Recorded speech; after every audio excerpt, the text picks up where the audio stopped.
모든 성도님들 안녕하십니까? 오늘은 라오디게아 교회를 바라보는 눈이란 제목으로 함께 말씀을 나누도록 하겠습니다.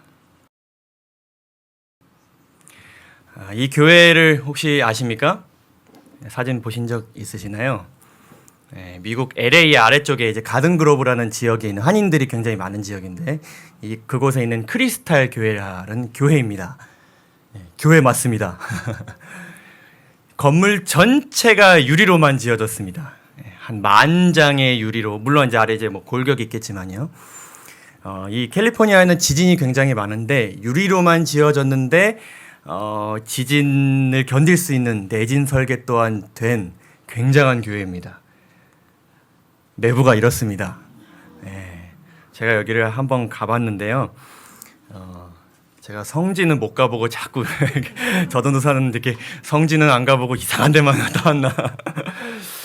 이렇게 빛이 쫙 여러 곳에서 들어오는데 그 빛이 들어오는 방향까지 다 계산해서 굉장히 유명한 건축가가 설계를 했다고 하네요.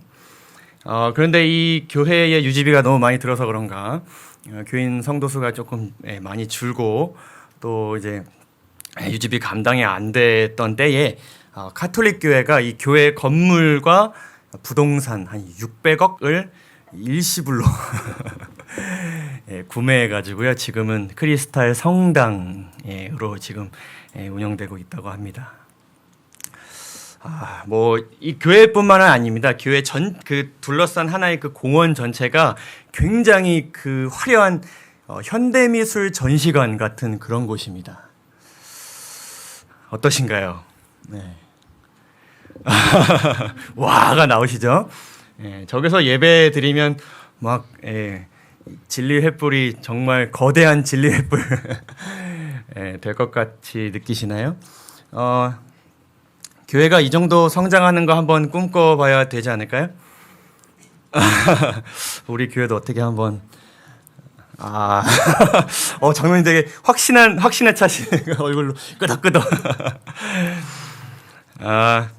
대형 교회라고 합니다. 이런 교회들. 우리 교회 특히 이런 대형 교회들이 많습니다. 한 2,000명 신자 수가 넘는 교회들을 대형 교회라고 하는데 사실 우리 나라에 있는 많은 대형 교회들의 신자 수를 생각해 보게 될 때에 한 2,000명 정도로는 사실 대형 교회라는 느낌은 많이 없습니다. 그렇죠?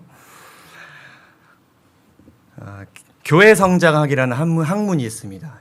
교회가 어떻게 성장하고 어떻게 성장했고 어떻게 성장할 것인가에 대해서 연구할 때 저도 이제 그 교회 성장학을 배웠는데 미국에서조차 이 교회 성장학을 얘기할 때 교회 성장의 대표적인 예를 이 교과서에 이렇게 여러 가지들이 실려 있는데 그 교회들이 어디에 있는 교회들인지 아십니까? 여의도 가스펠 처치 뭐 이렇게 되어 있습니다. 여의도 순복음교회 뭐 소그룹 이 시스템을 정착해서 크게 성장한 교회의 대표적인 예로 우리나라의 많은 대형 교회들이 그 교과서들에 실려 있습니다. 여의도 순복음교회 뭐 56만 명이라는데요. 이 정도면 뭐 교회라기보다는 교단이라고 하는 게 더 맞는 표현이지 않을까 싶습니다. 성장의 좋은 예로 기록되고 있는 이 대형 교회들 그리고 지금 이제 우리나라에 있는 많은 이 교회들의 이미지들을 지금 다시 한번 생각해 보게 되면 어떠신가요? 어떤 생각들이 드시나요? 한국교회, 대형교회 혹은 뭐 개신교회, 재림교회, 진리를 가진 재림교회, 재림교회 성도들, 그리스도인들 이런 교회의 사진을 보셨을 때에 어떤 생각들이 드시나요? 뭐 많은 대형 교회들뿐만 아니라 많은 교회들이 성장이 정체되고 있는 것이 사실입니다. 성장이 정체되는 것뿐만 아니라 이 교회라는 단어를 들었을 때의 일반적인 사람들의 이미지가 사실 긍정적이기보다는 굉장히 부정적으로 어떻게 보면 굉장히 극단적인 부정적인 그런 이미지들이 생겨나고 있는 것이 사실입니다. 그런 이미지들이 점점 더 부정적으로 되는 데 있어서 이 대형 교회들의 행보들이 미친 영향력은 사실 굉장합니다. 그렇죠? 교회를 손가락질하고 심지어 교회를 다니는 성도들조차 자신이 다니고 있는 교회의 조직과 교회를 신뢰하지 못하는 모습들도 우리가 쉽게 찾아볼 수 있죠. 주변에서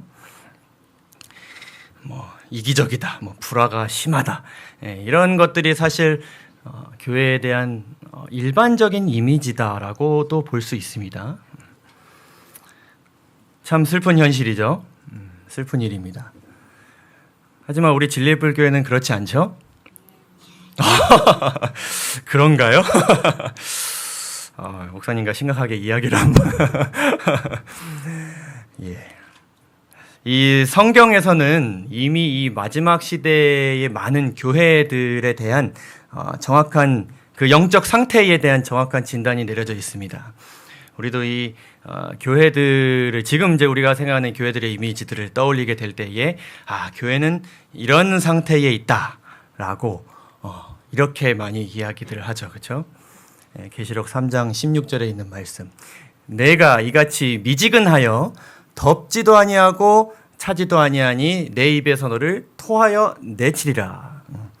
유명한 말씀인데 어디에 대한 말씀이죠? 라오디게아 교회. 계시록 2장과 3장에 등장하는 7개의 교회 중 가장 마지막에 등장하는 라오디게아 교회.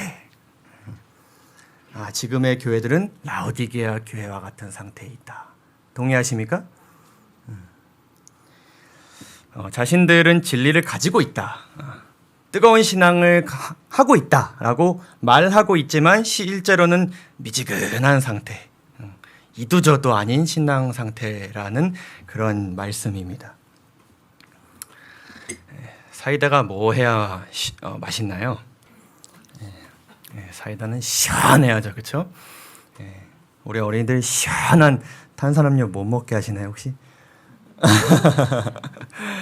차라리 뜨거우면 버릴 텐데 이거 먹지도 않을 수도 없고 먹으면 밍밍하고 미지근한 그런 상태에 있는 교회라는 그런 말씀이죠. 겉보기에는 굉장히 형식적으로 좋은 예배를 드리고 있는 것처럼 보여지지만 진리를 듣고 진리에 대해서 이야기한다는 것처럼 보여지지만 그 마음 상태에 들어가면 어떻다? 미지근하다. 믿는 것도 아니고 안 믿는 것도 아니고 애매모호하다.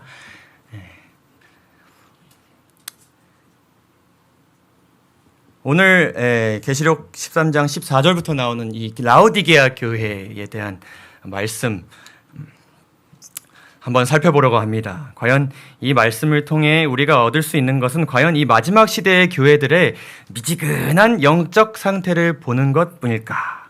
한번 살펴보도록 하겠습니다. 다른 7교회에 대한 자세한 설명과 또 이 7교회에 대한 예언적인 그런 해석들은 추후에 우리 교회에서 강의를 통해서 설명 들으실 기회가 곧 있을 것입니다. 그래서 간단하게 이 라오디게아 교회는 초대교회부터 긴 기독교 역사를 보았을 때에 재림을 준비하는 마지막 시대를 상징한다고 말씀을 드리고 이 라오디게아 교회에 주어진 말씀들을 한번 살펴보도록 하겠습니다. 7교회 중 제일 긴 내용을 가지고 있는 이 교회에 대한 말씀 14절부터 제가 읽도록 하겠습니다. 라오디게아 교회의 사자에게 편지하기를 아멘이시오 충성되고 참된 증인이시오 하나님의 창조의 근본이신 이가 가라사대. 자, 누가 편지를 받습니까? 라오디게아 교회가 이 편지를 받습니다. 그래서 7교회의 말씀은 처음에 누가 이 편지를 받고 누가 이 편지를 보내는지에 대해서 먼저 언급합니다. 아멘이시고 충성되고 참된 증인이시고 하나님의 창조의 근본이신 분이 이 편지를 보내셨는데 우리는 이분을 누구라고 해석하고 있죠? 예수 그리스도라고 우리가 해석하고 있습니다. 그 다음 이제 교회에 대한 상태가 나옵니다. 내가 내 행위를 아노니 내가 차지도 않고 더없지도 아니하도다. 내가 차든지 더없든지 하기를 원하노라. 16절 아까 읽어보았죠. 그리고 17절에 계속해서 이어집니다. 내가 말하기를 나는 부자라. 이 교회가 이야기하는 것입니다. 우리는 부자라. 부유하여 부족한 것이 없다. 하지만 내 곤고한 것과 가련한 것과 가난한 것과 눈먼 것과 벌거벗은 것을 알지 못하도다. 자, 이 교회가 얼마나 부자이길래 이렇게 당당하게 이야기할 수 있는 것일까요? 얼마나 부자이길래, 얼마나 가진 것이 많길래. 교회가 아무리 가진 것이 많아도 야, 우리는 부자야, 가진 것이 많아라고 이야기하기엔 조금 부족한 면이 있죠. 하지만 이 라오디게아의 부유함은 근거 없는 자신감에서 온 것이 아니었습니다. 라오디게아에 현재 그 도시에 남아있는 원형극장인데 몇 명 정도 들어갈 것 같으십니까? 1만 명 정도가 들어가는데 이러한 원형극장이 하나가 더 있습니다. AD 60년에 엄청난 지진이 있었습니다. 도시가 완전히 황폐하게 되었습니다. 보통 이 지진이나 혹은 전쟁에 의해서 도시가 망가지면 그 나라가 그 도시가 다시 스스로 재건하기가 굉장히 힘들지 않습니까? 그래서 로마 제국이 이 도시를 도와주기 위해서 손을 내밀었는데 이 라오디게아 사람들이 우린 어떻다, 필요 없다, 우리가 알아서 하겠다. 그만큼 가진 것이 많은 도시였습니다. 금융의 중심지였다고 하네요. 그들이 가진 돈으로 뚝딱 다시 이렇게 재건한 것입니다. 굉장하죠? 대신 그들이 가지고 있었던 문제는 물이었습니다. 지도를 보시면 라오디게아 이 지방 위쪽에 히에라볼리, 빨간색으로 되어 있죠. 이쪽에서는 뜨거운 물이 내려옵니다. 이 라오디게아에서는 물이 나오지 않습니다. 그래서 이 히에라볼리 그리고 아래쪽에서는 골로새, 차가운 물이 옵니다. 그래서 양쪽에서의 수로를 통해서 이렇게 물이 만나게 되는데, 그러면 라오디게아 이 도시에서 두 물이 만나면 물이 어떻게 되었을까요? 미지근하게 된 것입니다. 미지근한 상태에 있었던 교회, 다 가진 듯하지만 부유한 것 같지만 차갑지도 않고 뜨겁지도 않은 매력이 없는 물을 마시는 그런 교회. 이보다 더 완벽한 비유는 사실 없을 거라 생각해 봅니다. 그렇죠? 다 가졌기에 아무 생각 없이 편하게 다니기 좋은 교회였을지 모르지만 영적으로는 어떻게 되어 있는 교회? 죽어 있는 교회, 그런 교회였던 것이죠. 자, 이 라오디게아 교회에 대한 하나님의 평가를 보시고 우리들이 지금 살아가는 시대에 있는 교회들을 보신다면 어떤 생각이 드시나요? 만약에 어떤 사람이 우리 교회에 와서 이 교회는 라오디게아 교회와 같다, 그럼 기분이 어떠실까요? 그래, 우리 교회가 참 라오디게아 교회 같은 교회구나, 정말 기쁘다, 그러시는 분 아무도 없으시겠죠? 그렇죠?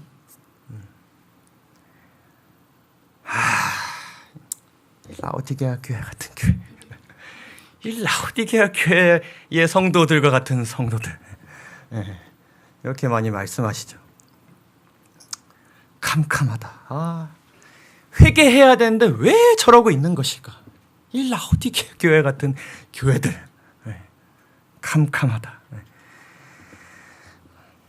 사실 이 라오디게아 교회, 이 계시록을 공부하신 분들이라면 이런 반응을 가지시고 이런 생각을 가지셨던 분들 굉장히 많으실 것입니다.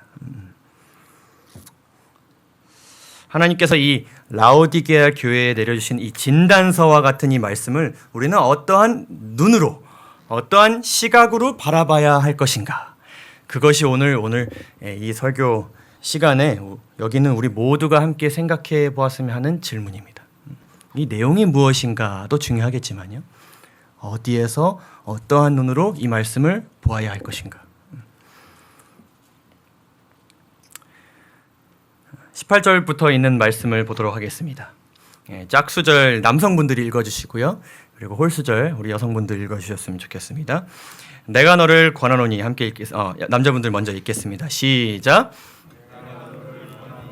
내게서 불로 연단한 금을 사서 부여하게 하고 흰 옷을 사서 입어 벌거벗은 수치를 보이지 않게 하고 안약을 사서 눈에 발라보게 하라.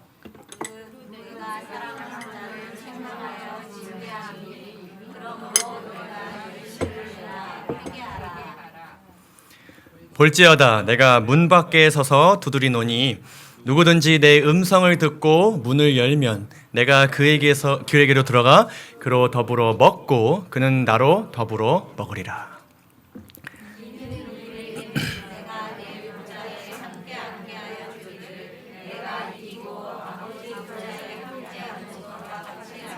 네, 다 함께 읽겠습니다. 시작. 귀 있는 자는 성령이 교회들에게 하시는 말씀을 들을지어다. 네, 계시록 3장 18절에서 22절에 있는 말씀 함께 읽었습니다.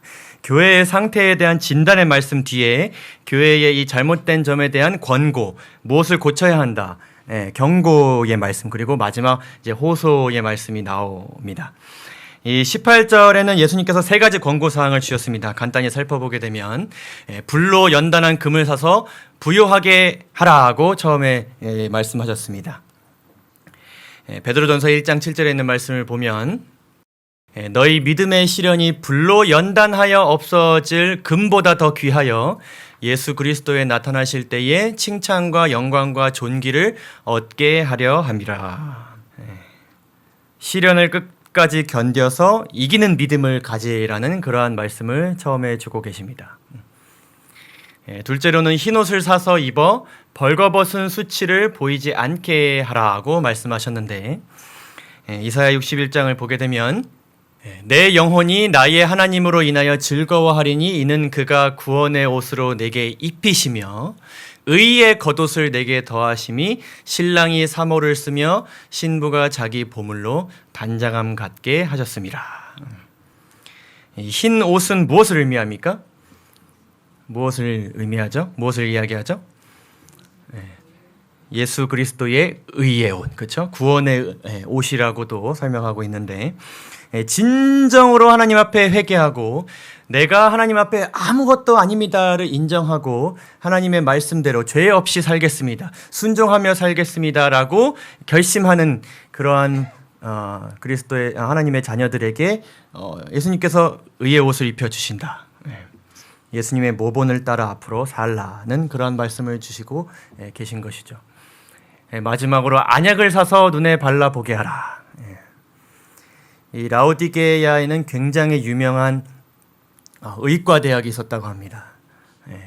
굉장히 유명한 의과 대학이 있었기 때문에 그곳에 많은 환자들이 몰렸을 것이고 또 많은 사람들이 치유함을 입었겠죠. 하지만 인간이 만든 이 안약은 몸의 병을 치유해 줄 수 있을지 모르지만은 옳고 그름을 제대로 보게 하는 영적인 식별력을 가질 수 있게 하지는 않습니다. 그렇죠? 선과 악을 구별할 수 있는 건 안약을 발라서 하나님의 말씀을 통해서 성령의 역사를 통해서 너희가 영적인 식별력을 가지라고 말씀하고 계십니다. 그리고 19절에 말씀하십니다. 무릇 내가 사랑하는 자를 책망하여 징계하노니 그러므로 내가 열심을 내라. 어떻게 하라? 회개하라. 자, 이제 말씀이 참 감동적입니다. 잠언 3장에 있는 말씀입니다. 잠언 3장 11절부터 12절에 있는 말씀입니다. 내 아들아 여호와의 징계를 경히 여기지 말라. 그 꾸지람을 싫어하지 말라. 대저 여호와께서 그 어떤 자를? 사랑하시는 자를 징계하기를 마치 누가? 아비가 그 기뻐하시는 아들을 징계함 같이 하시느니라.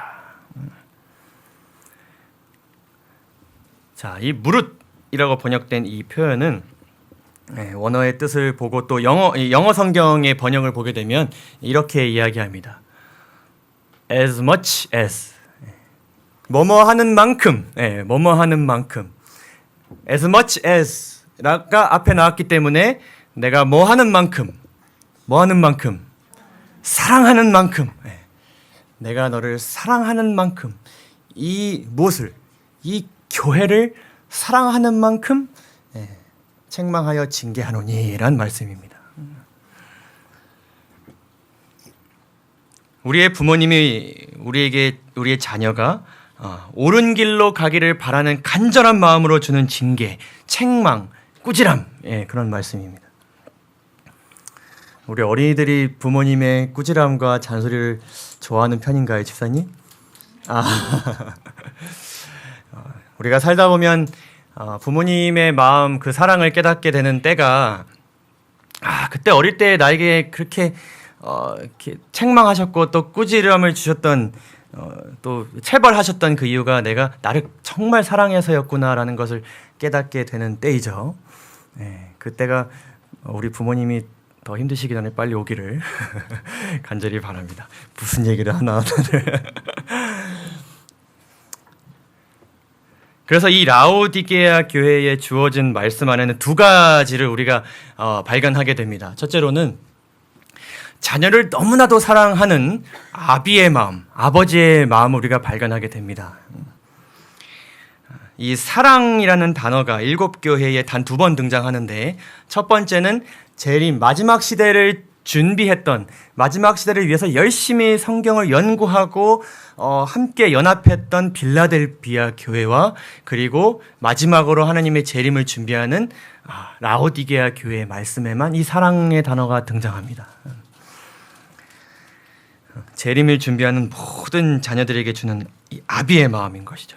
집을 나간 탕자가 반드시 돌아왔으면 하는 마음, 이 미지근한 상태에 있는 내 자녀가 반드시 회복되었으면 하는 간절한 사랑의 편지가 이 라오디게아 교회에 주어진 편지였다는 것입니다.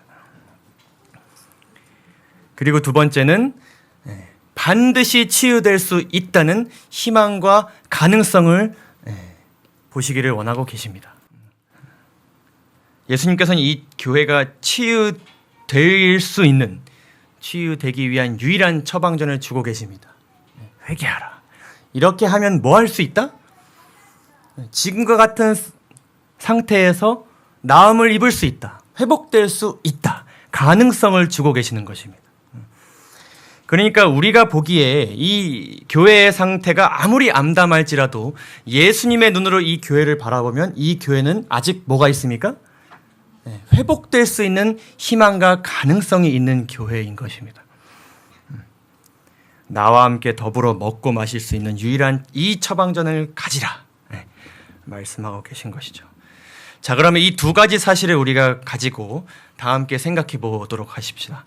이 라오디게아 교회에 주어진 이 편지를 어떠한 눈으로 어디에서 바라봐야 될 것인가? 자, 여기에 한 진료실이 있습니다. 이 진료실 사진들 대부분이 젊은 의사가 있고 좀 연세가 있는 환자분이 앉아 계신 사진이 정말 많더라고요. 그래서 이 사진을 찾는데 굉장히 어려웠지만 어쨌든 자, 이 진료실을 잘 보시면요, 의사분이 한 분 앉아 계십니다. 이 의사분은 노벨 의학상을 한 30개 타셨습니다. 노벨 의학상 한 2개 이상 타신 분 계신가요? 이분은 뭐 매년 노벨 의학상을 다 타고 계신 분이십니다. 이분은 전문 분야가 없습니다. 모든 것이 다 전문 분야입니다. 모든 것을 치료할 수 있는 능력과 방법을 아는 그런 의사분이십니다. 이 의사는 우주에서 가장 권위 있는 의사입니다. 지구에 있는 사람들뿐만 이 의사를 찾아가는 것이 아니라 우주에 있는 모든 피조물들이 이 의사를 찾아갑니다. 자, 그리고 환자분이 앉아 계십니다. 이 환자분은 죽을 병에 걸려 있습니다. 이 의사 아니면 나을 수 있는 방법을 알 수가 없습니다. 그리고 중요한 사실은 이 환자는 이 의사의 자녀입니다. 그래서 이 의사는 자신의 가장 VVIP 환자를 지금 돌보고 있습니다. 자, 저기 의사 선생님이 들고 있는 엑스레이 사진이 있습니다. 이 사진에는 무엇이 나오고 있습니까? 환자가 어디가 아픈지를 나오고 있습니다. 하지만 의사는 엑스레이를 보면서 이 환자의 상태를 알 수 있습니다. 하지만 환자는 이 엑스레이 보시면 뭐가 잘못된지 아십니까? 모릅니다. 뭔가 시커먼 점이 있긴 한데 뭔지는 잘 모릅니다. 자, 의사가 설명합니다. 이 병의 진단명은 라오디게아 교회 병입니다. 원인은 죄고요. 바이러스 제공자는 사단입니다. 이 병의 증상은 미지근함, 부자라 하지만 가진 것이 없고 벌거벗었지만 벌거벗은지 모르는 상태입니다. 말 그대로 자기가 어디가 아픈지를 모르는 병에 걸려 있습니다. 이 병이 지속되면 죽을 수밖에 없습니다. 아버지이자 우주에서 가장 권위 있는 이 의사 선생님이 증상에 대한 설명을 하시고 검사 결과를 말씀하시고 처방전을 주십니다. 이 처방전에는 이렇게 쓰여 있습니다. 열심을 내라, 회개하라. 누구든지 내 음성을 듣고 문을 열면 내가 그에게로 들어가서 그로 더불어 먹고 그는 나로 더불어 먹으리라 적혀 있습니다. 살 수 있는 유일한 해결책을 주고 계십니다. 죽어가는 환자이자 자신의 가장 사랑하는 VVIP, 내 귀중한 내 자녀가 낫기를 바라는 간절한 마음을 가득 담아서 이 처방전을 주셨습니다. 그리고 이 환자는 아버지이자 의사 선생님이 내려주는 이 처방전 그대로 행하기만 하면 병을 나을 수도 있고 이 병에 다시 걸리지 않을 수도 있습니다. 자, 다시 이 장면에서 두 눈이 있습니다. 각기 다른 시선이 있습니다. 자, 의사는 무엇을 보고 있습니까? 무엇을 보고 있습니까? 환자의 상태를 보고 있습니다. 증상을 보고 있습니다. 아픈 곳을 보고 있습니다. 그리고 아플 수밖에 없는 그 환자의 삶을 보고 있습니다. 자, 그렇다면 이 환자는 무엇을 보고 있습니까? 의사를 보고 있습니다. 엑스레이 사진을 보고 있습니다. CT 사진을 보고 있습니다. 뭔가 이상이 있어 보이지만 잘 모릅니다. 의사를 바라봅니다. 그래서 의사가 뭐라고 설명할지를 기다리고 있습니다. 그리고 의사 선생님이 설명을 해주셨죠. 증상은 이러이러한 것이요. 죽을 것이어야 하는 이야기를 들었기 때문에 이 아버지이자 의사 선생님의 말에 귀를 기울이기 위해 그의 얼굴에 시선을 고정하고 있습니다. 그리고 처방전을 받았습니다. 그의 시선은 오로지 이 처방전에 쓰여진 해결책과 나를 나을 수 있다고 말씀하시는 의사 선생님의 입술을 보고 있습니다. 다시 한번 질문 드리겠습니다. 우리는 라오디게아 교회의 상태를 누구의 시선으로 보고 있습니까? 어디에서 이 말씀을 보고 계십니까? 우리가 말씀을 볼 때에 이 말씀에서 주고자 하는 그 메시지를 어디에서 보고 계십니까?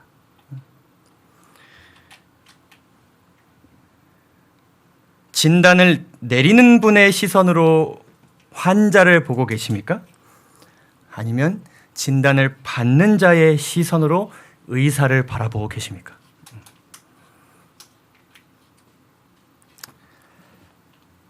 진단을 내리는 분의 시선으로 환자를 바라보고 계시다면 환자의 아픈 부위만 보일 것입니다. 썩어 문드러져서 살점이 떼어져 나가는 환자의 상태만 보이실 것입니다. 그리고 아플 수밖에 없는 그 환자의 삶만 보이실 것입니다. 그 외형적인 모습, 보이지 않는 모습, 그 모든 것들, 아프게 되는 그 원인과 지금 아픈 그 증상만 보이실 것입니다. 어떻게 저렇게 나을 수 있는 처방전을 받고도 낫지 않고 있는 것일까? 왜 나으려고 하지 않는 것일까? 하지만 진단을 받고 있는 시선으로 의사 선생님을 바라보고 계시다면 나을 수 없는 질병에 걸린 내가 아픈데도 아픈 줄 모르고 있는 병에 걸려있는 내 자신을 바라보고 살려주세요 하면서 의사 선생님을 바라보고 계실 것입니다. 우리는 누구의 시선으로 어디에서 이 교회와 영혼들을 보고 계십니까? 우리는 어디에서 누구의 눈으로 하나님께서 말씀하시는 이 성경의 말씀을 보고 계십니까? 우리가 말씀을 바라보고 교회를 바라보고 영혼들을 바라보는 그 눈, 위치를 우리가 바꿔보면 많은 것들이 바뀌어질 수 있습니다. 가장 먼저 진단받는 자의 눈으로 말씀을 보기를 간절히 바랍니다.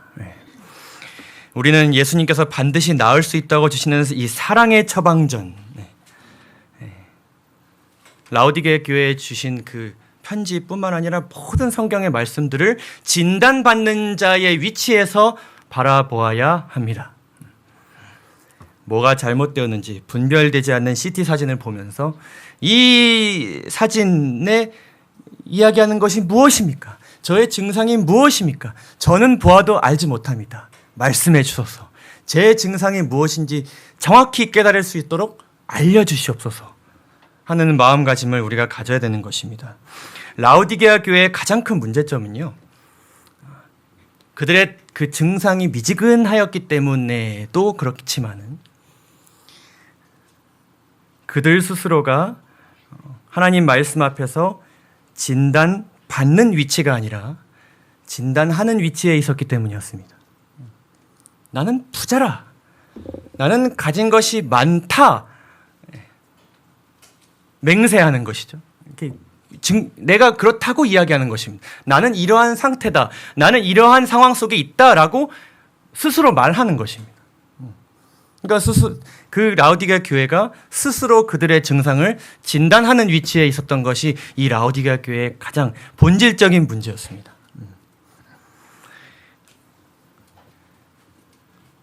그렇기 때문에 이들과 같이 진단하는 위치에서 우리가 말씀과 교회와 성도들을 보는 것이라면 우리가 누구의 위치에서 그들을 보는 것입니까? 누구의 위치에서 말씀을 보는 것입니까? 진단을 내리시는 분, 그렇죠? 하나님의 시선으로 보는 것입니다. 그렇기 때문에 이와 같은 생각을 하는 사람들이 교만하다라고 성경이 이야기하는 것입니다. 너희는 그 위치에서 나와 동등한 위치에서 이들을 바라봐야 할 것이 아니다. 말씀을 보아야 될 것이 아니다. 그것은 교만하다라고 이야기하는 것이고, 대신 반대로 진단받는 위치에서 나는 내 증상을 모르기 때문에 이 의사 선생님에 대한 절대적인 신뢰를 가지고 오로지 의사 선생님의 말씀만을 내가 듣고 의지하겠습니다라고 이야기하는 것이 성경에서 이야기하는 겸손의 자세인 것이죠. 시편 1편에 있는 유명한 말씀입니다. 복 있는 사람은 악인의 꾀를 쫓지 아니하며 죄인의 길에 서지 아니하며 오만한 자리에 앉지 아니하고 오직 여호와의 율법을 즐거워하며 그 율법을 주야로 묵상하는 자로다. 여기서 1절과 2절이 비교하는 것이 이 두 가지 다른 시선입니다. 너희가 진단하는 위치에 있는 것이 아니라 진단받는 위치에서 주야로 하나님께서 주신 율법의 말씀을 묵상하라는 말씀입니다.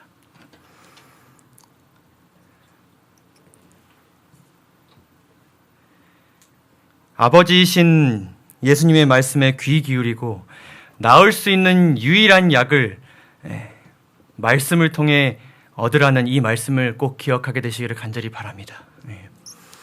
두 번째로는 우리가 교회와 성도들을 바라볼 때 희망의 눈으로 바라보라는 것입니다. 절대 나을 수 없는 증상이 나에게 있다고 하나님께서 오늘 말씀하고 계십니다. 그런데 이러한 나조차도 나음을 입을 수 있다는 것은 다른 모든 진리를 가진 성도들과 진리를 가졌다 하는 교회들 또한 어떻게 될 수 있는 가능성이 있어요? 회복될 수 있는 가능성 있는 것입니다. 그것이 있다고 예수님께서 말씀하고 계십니다. 그렇기 때문에 우리가 희망이 없다, 미래가 어둡다라고 이야기할 수 없는 것입니다. 함부로 그렇게 이야기할 수 없는 것이죠.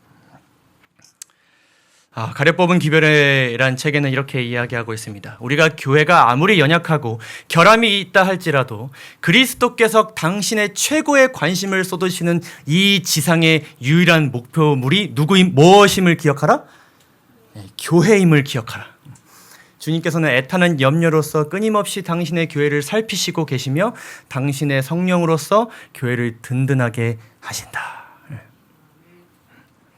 라오디게아 교회란 반드시 나을 수 있는 소망이 있는 교회입니다.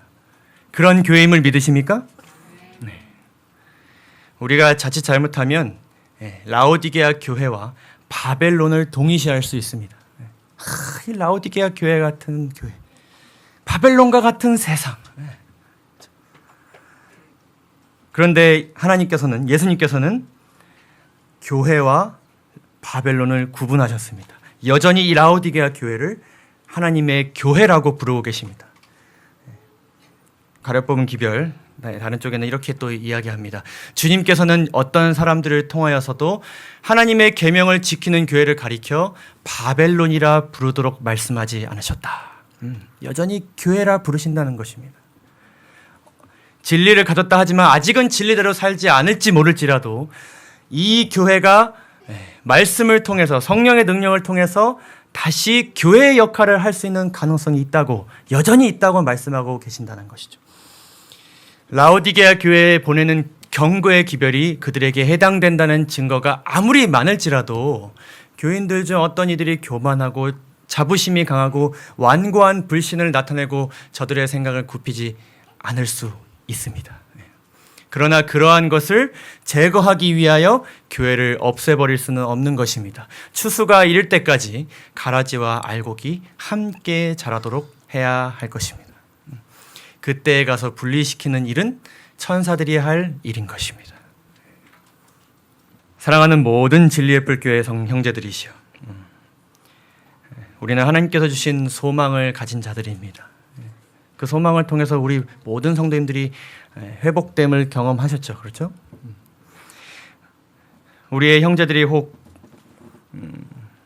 우리가 함께 예배드리는 이 교회의 어두운 미래에 대해 이야기하고 있다면 이곳에 모인 모든 성도님들은 그럼에도 불구하고 주님께서 그 사랑하는 교회를 바라보시는 눈으로 여전히 그 교회와 그 영혼들에게 나을 수 있는 가능성을 보시기를 간절히 바랍니다. 우리의 눈은 어디에서 말씀을 보고 계십니까? 어디에서 교회와 성도들을 바라보고 계십니까? 우리의 눈이 여전히 누군가의 아픈 곳에 시선이 고정되어 있다면 다시 한번 우리의 시선이 바뀌어지기를 간절히 바랍니다. 다 함께 계시록 3장 22절 읽도록 하겠습니다. 시작. 귀 있는 자는 성령이 교회들에게 하시는 말씀을 들을지어다. 우리에게 가장 필요하고 가장 좋은 치료제 주시는 우리 하나님의 음성에 귀 기울이시기를 간절히 바랍니다. 말씀이 선포되고 읽어지고 연구되고 전달되는 모든 곳에 불치에 걸려 보이는 죄된 자아, 모든 자아가 치유와 회복되는 역사가 되기를 간절히 바라면서 오늘 말씀을 마치도록 하겠습니다. 감사합니다. 하늘에 계신 우리 아버지 하나님, 어떠한 상태와 어떠한 상황 속에서도 희망을 보도록 하여 주셔서 감사합니다. 모든 사람들이 끝났다고 할지라도 우리는 다시 치유될 수 있고 살 수 있는 소망을 가질 수 있도록 하여 주셨음에 감사드립니다. 주님께서 주신 유일한 처방전, 회개하라는 말씀을 오늘 우리 모두가 귀 기울여 듣기를 원하오니 우리 마음 가운데 항상 함께하여 주시옵소서. 들어와 주시옵소서. 여기 모인 모든 진리의 뿔교회의 자녀들이 그 누구보다도 재림을 고대하도록 도와주시고 지금 우리가 살아가는 이 삶이 천국과 같은 삶이 되게 하여 주시옵소서. 이 안식일 회복과 재충전과 치유의 안식일 되게 하여 주시옵소서. 우리의 영과 마음뿐만 아니라 뜻이 있으시다면 진리의 뿔 이 예배 방송에 참여 중인 모든 우리 진리의 뿔교회 환우들의 육신 또한 회복시켜 주시옵소서. 함께 서로를 위해 기도하겠습니다. 다시 모이는 그날까지 우리 모두가 말씀의 은혜와 하나님의 인도하심 안에서 하나님과 동행하는 한 주 되도록 하여 주시옵기를 우리 구주 예수 그리스도의 이름으로 간절히 기도드리옵나이다.